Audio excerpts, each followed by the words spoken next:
అందరికీ పేరు పేరున హృదయపూర్వకంగా నా నమస్కారాలు తెలియజేస్తా ఉన్నాను. ప్రత్యేకించి మీ అందరికీ తెలుసు, సింగరేణి సంస్థను కాపాడడానికి తెలంగాణ రాష్ట్రం వచ్చిన తర్వాత అనేక కార్యక్రమాలు చేసుకున్నాం. ఇప్పుడు డిపెండెంట్ ఉద్యోగాలను కూడా కాపాడుకోలేనటువంటి ఒక అసక్తతలో ఉన్నాం. మరి కనీసం 2 ఏళ్ల నుంచి మనందరం మొత్తుకుంటుంటే మెడికల్ బోర్డు కూడా కరెక్ట్గా పెడతలేరు. పెట్టినట్టే పెట్టి ఒక 54 మందికి ఇస్తున్నామని చెప్పి మాట్లాడి అందులో 3 4 సెలెక్ట్ చేసి మొత్తం 50 క్యాన్సిల్ చేసింది. ఖచ్చితంగా మెడికల్ బోర్డు పెట్టాల్సిందే, సింగరేణిలో డిపెండెంట్ ఉద్యోగాలు ఉండాల్సిందే.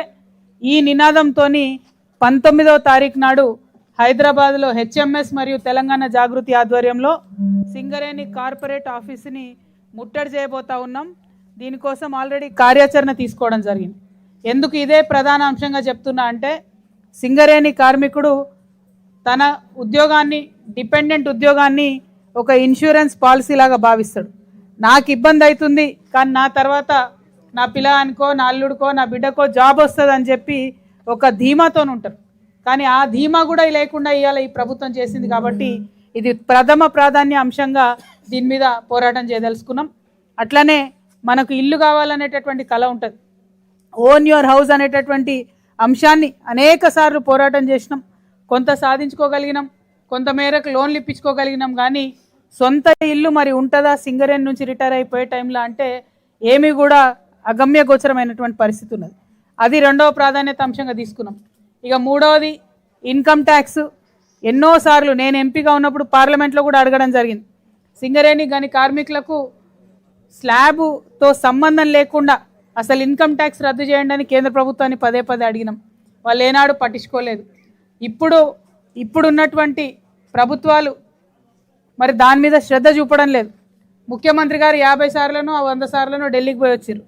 ఒక్కనాడు కూడా మన సింగరేణి కార్మికులకు సంబంధించిన అంశాన్ని ఢిల్లీలో ఆయన మోడీతో మాట్లాడినటువంటి విషయం మాత్రం మనం ఎప్పుడు చూడలేదు. కాబట్టి ఇవాళ మీ అందరిని నేను రిక్వెస్ట్ చేసేది ఒకటే, మీ పక్షాన నిలబడి పోరాటం చేసేటటువంటి కార్మిక సంఘాలకు హెచ్ఎంఎస్ కావచ్చు, తెలంగాణ జాగృతి కావచ్చు, మాకు అండగా ఉండమని మిమ్మల్ని కోరడానికి ఇక్కడికి రావడం జరిగింది. పెద్దలు కేసీఆర్ గారు అనేక మార్పులు తీసుకొచ్చిండ్రు. వాటితో మనం కొంత ప్రయత్నం చేసినాం, కొంత శ్రమపడ్డాం, కొంతమందికి ఉద్యోగాలు ఇచ్చుకోగలిగినాం. కానీ అది కంటిన్యూ కావాలంటే ఇవాళ తెలంగాణ బొగ్గుగని కార్మిక సంఘం మరి ఇంటర్నల్గా వాళ్ళు కొట్లాడుకోవడం సరిపోతుంది. కానీ కార్మికుల గురించి అడగనటువంటి పరిస్థితి కనబడతా ఉన్నది. మరి ఇవాళ టీబీజీ కేసు అడుగుతలేదు. ఎవరు అడగాలి? హెచ్ఎంఎస్ అడుగుతున్నది, తెలంగాణ జాగృతి అడుగుతున్నది. కాబట్టి కార్మికులను మాకు అండగా నిలబడమని చెప్పి మేము రిక్వెస్ట్ చేస్తూ ఉన్నాం. అదేవిధంగా కొత్త బొగ్గు బ్లాకులు మరి సింగరేణికి అలాట్ చేయాలని చెప్పి అనేక సార్లు కోలినాం. కానీ కేంద్రం మొత్తం తెలంగాణలో ఉన్న బొగ్గు బ్లాకులను కూడా జాతీయ స్థాయిలో లిస్టులో పెట్టి మీరు కూడా వేలం పాటలో పాల్గొనండి అని చెప్పి చెప్తా ఉన్నారు. వస్తే వస్తుంది, లేకపోతే లేదు సింగరేణికి అని చెప్తా ఉన్నారు. దానివల్ల నష్టం ఎవరికి జరుగుతుంది? తెలంగాణ బిడ్డలకు జరుగుతుంది. మన దగ్గర ఉన్న సింగరేణి, మన తల్లి గర్భంలో ఉన్న సింగరేణి, దీని మీద ఇంకొకరికి హక్కు ఇచ్చినట్టు అవుతుంది. ఎట్టి పరిస్థితుల్లో బొగ్గు బ్లాక్ వేలానికి ఒప్పుకునేదే లేదు. దానికోసం కూడా పోరాటం చేస్తామని ఈ సందర్భంగా తెలియజేస్తున్నాం.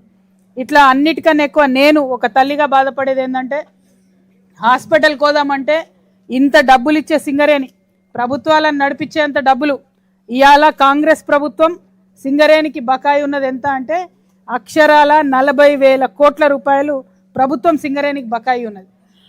మరొక ప్రభుత్వాన్ని నడిపించగలిగే సంస్థ మనకు హాస్పిటల్కి పోదామంటే, మన తల్లిదండ్రులను హాస్పిటల్ తీసుకుపోదామంటే పేరుకైతే ఏరియా హాస్పిటల్ ఉన్నాయి, కానీ అక్కడికి పోయి చూపిద్దామంటే డాక్టర్ లేడు, డాక్టర్ ఉంటే ఎక్విప్మెంట్ లేదు. అటువంటి పరిస్థితి ఉన్నది.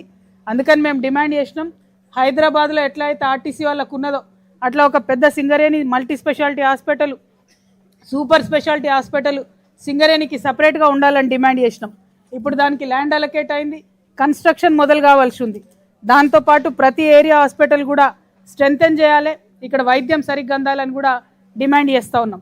మరి ఇవి 2 అయ్యేంత వరకు కార్పొరేట్ హాస్పిటల్స్తో సింగరేణి యాజమాన్యం మాట్లాడాలి. ఎక్కడికి పోతే అక్కడ మంచిగా ట్రీట్మెంట్ అయ్యేటట్టు చూడాలి. యువమిత్రులు చాలామంది సింగరేణిలో కొత్తగా జాబ్లలో చేరిన వాళ్ళు ఉన్నారు. వాళ్ళందరూ కూడా చిన్న పిల్లలు ఉన్నారు. వాళ్ళందరూ మమ్మల్ని డిమాండ్ చేసిండ్రు, అక్క మాకు ఏరియాలలో ఇదివరకు సింగరేణి స్కూల్స్ ఉండేటివి, ఇప్పుడు కూడా స్కూల్స్ పెట్టాలి అని అడిగిండ్రు. మరి ఎట్లయితే కేంద్రీయ విద్యాలయాలు పెడుతున్నారో అట్లా సింగరేణి వాళ్లకు ఏరియా వైజ్గా ఖచ్చితంగా స్కూల్స్ పెట్టాలని కూడా డిమాండ్ చేస్తున్నాం. ఇట్లాంటి అనేక అంశాలతోని జాగృతి హెచ్ఎంఎస్ కలిసి ముందుకు పోతా ఉంది. కాబట్టి కార్మికులు మద్దతు ఇవ్వాలని చెప్పి కోరుతూ, మరి అన్నిటికన్నా ముఖ్యంగా ఇవాళ మనం ఓపెన్ కాస్ట్ మైన్ మీద ఉన్నాం.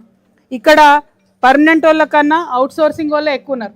1000 మంది పనిచేస్తే 250 మంది పర్మనెంట్ ఎంప్లాయీలు ఉంటే 750 మంది అవుట్ సోర్సింగ్ వాళ్ళే ఉన్నారు.